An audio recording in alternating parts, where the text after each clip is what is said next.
बुलेटिनच्या सुरुवातीलाच एक धक्कादायक बातमी आहे। केवळ दैव बलवत्तर म्हणून नाशिकमध्ये 15 चिमुकल्यांचा जीव वाचलाय, कारण धावत्या स्कूल बसने नाशिकच्या रस्त्यावर अचानक पेट घेतला। सुदैवाने यामध्ये कोणतीही जीवितहानी झालेली नाहीये।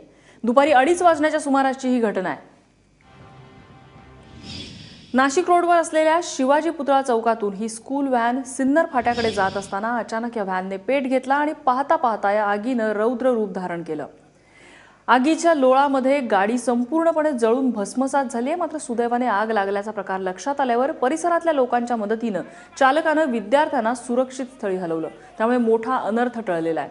प्रत्यक्षदर्शींच्या म्हणण्यानुसार व्हॅनमध्ये सुमारे 15 ते 17 मुलं होती। मात्र पोलिसांनी दिलेल्या माहितीनुसार या व्हॅनमध्ये 7 विद्यार्थी होते।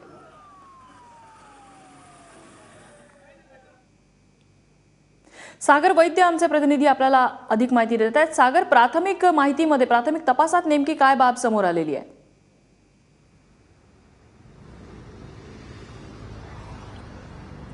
खरं तर 2:30 वाजेच्या दरम्यान ही घटना घडली। एका खासगी क्लासमधून ही सगळी मुलं निघालेली होती आणि सिन्नर फाट्याकडे जाण्यासाठी उड्डाणपुलावर ही गाडी चढत असताना अचानकपणे व्हॅनने पेट घेतला।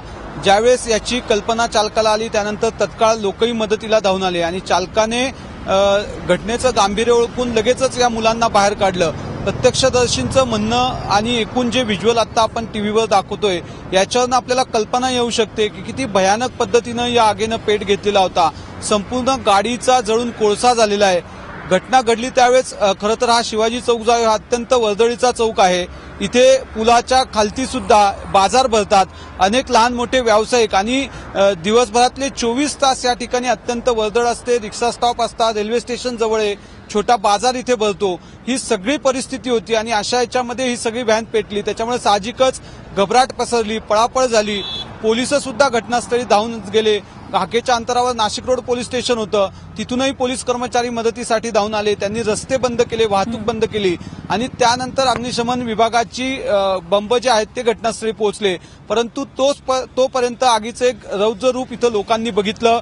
स्फोट होत होते, गॅस लीक झालेला होता आणि त्याच्यामुळे गॅस किटची जी गाडीतली टाकी होती तिचे स्फोट होताना लोकांनी प्रत्यक्ष डोळ्यांनी बघितलं आणि त्याच्यामुळे सुदैवाने ही जी काही गाडीतली मुलं आहेत, 7 असतील किंवा 15 असतील, हे सुदैवाने याच्यामध्ये वाचले। अन्यथा फार मोठा अनर्थ जो आहे तो इथे पाहावा लागला असता। नक्कीच सागर, या निमित्ताने पुन्हा एकदा स्कूल व्हॅन ज्या आहेत त्यांच्या सुरक्षिततेचा प्रश्न ऐरणीवरती आलेला आहे। नक्कीच, कारण आजही आपण कुठल्याही शाळेच्या पुढे गेलो, पोलीस जरी आता म्हणत असले की 7च लोक या व्हॅनमध्ये 7च विद्यार्थी होते, परंतु वस्तुस्थिती तशी नाहीये। आज आपण कुठल्याही शाळेच्या पुढे गेलो तरी प्रत्येक व्हॅनमध्ये किमान 12 ते 15 मुलं बसवले जातात।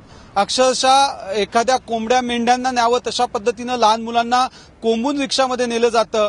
पालकांना बजेटची चिंता असू शकेल किंवा रिक्षा चालकांना सुद्धा त्यांच्या व्यवसायाची किंमत असू शकेल, परंतु याच्यामध्ये आपण मुलांच्या प्रवासाचा एक फार मोठा धोका पत्करतोय हे समाजाच्या लक्षात येत नाहीये। वारंवार याच्या संदर्भातल्या कारवाया, बातम्या आणि घटना येतात, परंतु याच्यातून कुठलाही बोध घेतला जात असल्याचं दिसत नाही। आजही नाशिक शहरातल्या शेकडो शाळांच्या पुढे जर आपण सकाळी दुपारी जर गेलो तर मुलांना ज्या पद्धतीनं याच्यातनं प्रवास करावा लागतो, जीवघेणा प्रवास करावा लागतो। नक्कीच सागर, या घटनेमधली ही जर दृश्य हे पालक बघत असतील तर त्यांचे डोळे नक्कीच उघडलेले असतील। अशा प्रकारे जो प्रवास स्कूल व्हॅन्समधनं जो विद्यार्थ्यांचा सुरू आहे त्यानिमित्ताने, धन्यवाद तू दिलेल्या माहितीबद्दल।